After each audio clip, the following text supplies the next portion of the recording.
ನಮಸ್ತೆ ಎಲ್ರಿಗೂ, ನಮ್ಮ ಚಾನಲ್ಗೆ ಸ್ವಾಗತ. ಅತ್ತೆಯ ದ್ವೇಷ, ಸೊಸೆಯ ಮೌನ, ಒಂದು ಪತ್ರ ಮತ್ತು ಕೊನೆಯಲ್ಲಿ ಅತ್ತೆಯ ಪಶ್ಚಾತ್ತಾಪ. ಈ ಹೃದಯ ಸ್ಪರ್ಶಿ ಕಥೆಯ ಕೊನೆಯ ತಿರುವು ನಿಮ್ಮ ಮನಸ್ಸನ್ನ ಮುಟ್ಟುತ್ತೆ.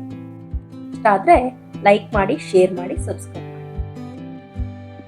ರಾಘವ ಮತ್ತು ಸುಮಾಳ ಮದುವೆಯಾಗಿ ಕೇವಲ 6 ತಿಂಗಳುಗಳು ಆಗಿತ್ತು. ರಾಘವನ ತಾಯಿ ಭಾಗ್ಯಮ್ಮ ತುಂಬಾ ಕಟ್ಟುನಿಟ್ಟಿನ ಸ್ವಭಾವದವಳು. ಸೊಸೆ ಎಷ್ಟೇ ಒಳ್ಳೆಯದನ್ನು ಮಾಡಿದರೂ ಅವಳಿಗೆ ಯಾವಾಗಲೂ ತಪ್ಪೇ ಕಾಣುತ್ತಿತ್ತು.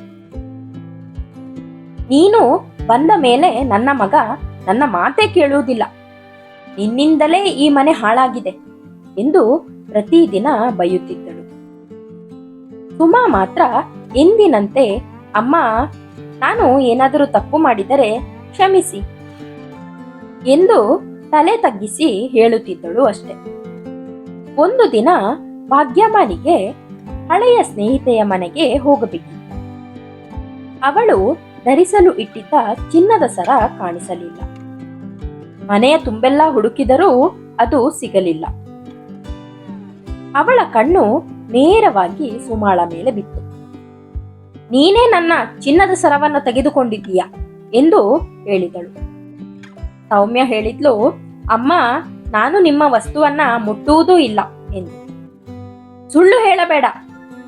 ರಾಘವ ಎಷ್ಟು ಹೇಳಿದರೂ ತಾಯಿ ಕೇಳಲೇ ಇಲ್ಲ. ಕೊನೆಗೆ ಭಾಗ್ಯಮ್ಮ ಕೋಪದಲ್ಲಿ, ಈ ಮನೆ ಬಿಟ್ಟು ಹೋಗು, ನಿನ್ನ ಮುಖ ನೋಡಲು ನನಗೆ ಇಷ್ಟವಿಲ್ಲ ಎಂದು ಕೂಗಿದಳು. ಸುಮಾ ಮೌನವಾಗಿ ತನ್ನ ಬಟ್ಟೆಗಳನ್ನ ತೆಗೆದುಕೊಂಡಳು. ಹೊರಡುವ ಮೊದಲು ದೇವರ ಮುಂದೆ ನಮಸ್ಕರಿಸಿ ಒಂದು ಪತ್ರವನ್ನ ಪೂಜಾ ಕೋಣೆಯಲ್ಲಿ ಇಟ್ಟು ಹೊರಟು ಹೋದಳು. 3 ದಿನಗಳ ನಂತರ ಭಾಗ್ಯಮ್ಮ ಪೂಜೆ ಮಾಡಲು ಹೋದಳು. ಅಲ್ಲಿ ಒಂದು ಬಿಳಿಯ ಕವರ್ ಇತ್ತು. ಅದರ ಮೇಲೆ ಬರೆದಿತ್ತು, ಅಮ್ಮನಿಗಾಗಿ. ಕೈ ನಡುಗುತ್ತಾ ಪತ್ರ ತೆರೆದಳು. ಅಮ್ಮ, ನೀವು ನನ್ನನ್ನು ಯಾವತ್ತೂ ಮಗಳಾಗಿ ನೋಡಲಿಲ್ಲ, ಆದರೂ ನಾನು ನಿಮ್ಮನ್ನು ತಾಯಿಯಾಗಿಯೇ ನೋಡಿದ್ದೇನೆ. ನೀವು ಎಂದೂ ನನಗೆ ಪ್ರೀತಿ ತೋರಿಸಿಯೇ ಇಲ್ಲ. ನೀವು ನನ್ನನ್ನ ಕಳ್ಳಿ ಎಂದೇ ಭಾವಿಸಿದ್ದೀರಿ. ಆದರೆ ನಾನು ತೆಗೆದುಕೊಂಡಿದ್ದು ನಿಮ್ಮ ಪ್ರೀತಿಯನ್ನಲ್ಲ, ನಿಮ್ಮ ಕೋಪ ಮಾತ್ರ. ನಿಮ್ಮ ಸರವನ್ನ ನಾನು ತೆಗೆದುಕೊಂಡಿಲ್ಲ. ಒಂದು ದಿನ ಸತ್ಯ ಗೊತ್ತಾದರೆ ನನ್ನನ್ನ ಹುಡುಕಬೇಡಿ. ನಿಮ್ಮ ಮಗನನ್ನ ಮಾತ್ರ ಚೆನ್ನಾಗಿ ನೋಡಿಕೊಳ್ಳಿ. ನಿಮ್ಮ ಜೀವನ ಸುಖವಾಗಿರಲಿ ಎಂದು ದೇವರಲ್ಲಿ ಪ್ರತಿದಿನ ಪ್ರಾರ್ಥಿಸುತ್ತೇನೆ ಎಂದು ಬರೆದಿದ್ದಳು. ಪತ್ರ ಓದುತ್ತಿದ್ದ ಭಾಗ್ಯಮ್ಮನ ಕಣ್ಣೀರು ಕಾಗದದ ಮೇಲೆ ಬೀಳತೊಡಗಿತು. ಇದನ್ನೆಲ್ಲ ಓದಿ ಬೇಸರಿಸಿಕೊಂಡು ಪೂಜೆ ಮುಗಿಸಿದರು. ಕೆಲವು ದಿನಗಳ ನಂತರ ಆಲ್ಮರವನ್ನ ಸ್ವಚ್ಛ ಮಾಡುತ್ತಿದ್ದಾಗ ಅದೇ ಚಿನ್ನದ ಸರ ಹಳೆಯ ಸೀರೆಯ ಮಡಿಲಿನಲ್ಲಿ ಸಿಕ್ಕಿತು. ಭಾಗ್ಯಮ್ಮನ ಕೈಯಿಂದ ಸರ ಕೆಳಗೆ ಬಿತ್ತು. ಅಯ್ಯೋ ದೇವರೇ, ನಾನು ನಿರಪರಾಧಿಯನ್ನ ಮನೆಯಿಂದ ಹೊರಹಾಕಿಬಿಟ್ಟೆ. ಆ ದಿನದಿಂದ ಭಾಗ್ಯಮ್ಮ ಊಟವನ್ನೇ ಮಾಡಲಿಲ್ಲ. ರಾತ್ರಿ ನಿದ್ದೆಯೇ ಬರಲಿಲ್ಲ. ಪ್ರತಿದಿನ ಸುಮಾಳನ್ನ ನೆನೆಸಿಕೊಂಡು ಅಳುತ್ತಿದ್ದಳು. ರಾಘವ ಕೂಡ ಹೆಂಡತಿಯನ್ನ ಹುಡುಕುತ್ತಲೇ ಇದ್ದ. 1 ತಿಂಗಳ ನಂತರ ಸುಮಾ ತನ್ನ ತವರಿಗೂ ಹೋಗಿರಲಿಲ್ಲ. ಒಂದು ವೃದ್ಧಾಶ್ರಮದಲ್ಲಿ ಸುಮಾ ಸಿಕ್ಕಳು. ಅವಳು ಅಲ್ಲಿನ ವೃದ್ಧರನ್ನ ತನ್ನ ತಂದೆ ತಾಯಿಯಂತೆ ನೋಡಿಕೊಳ್ಳುತ್ತಿದ್ದಳು. ಭಾಗ್ಯಮ್ಮ ಅವಳನ್ನ ನೋಡಿದ ತಕ್ಷಣವೇ ಓಡಿ ಬಂದು ಎಲ್ಲರ ಎದುರೇ ಅವಳ ಕಾಲಿಗೆ ಬಿದ್ದಳು.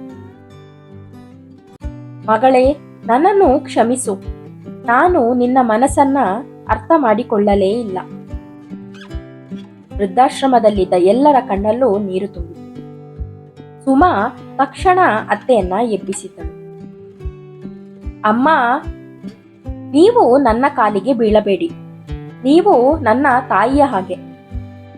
ಭಾಗ್ಯಮ್ಮ ಜೋರಾಗಿ ಅಳುತ್ತಾ, ಇನ್ನು ಮುಂದೆ ನಿನ್ನನ್ನ ಸೊಸೆ ಎಂದು ಕರೆಯುವುದಿಲ್ಲ, ನೀನು ನನ್ನ ಮಗಳು ಎಂದು ಎಲ್ಲರಿಗೂ ಪರಿಚಯ ಮಾಡಿಕೊಡುತ್ತೇನೆ ಎಂದಳು. ಆ ದಿನ ಆ ಮೂವರು ಕೈ ಹಿಡಿದು ಮನೆಗೆ ಹಿಂದಿರುಗಿದರು.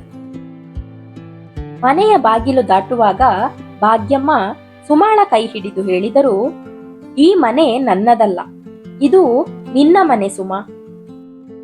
ಆ ಮಾತು ಕೇಳಿ ಸುಮಾಳ ಕಣ್ಣಲ್ಲಿ ಸಂತೋಷದ ಕಣ್ಣೀರು ಹರಿಯಿತು.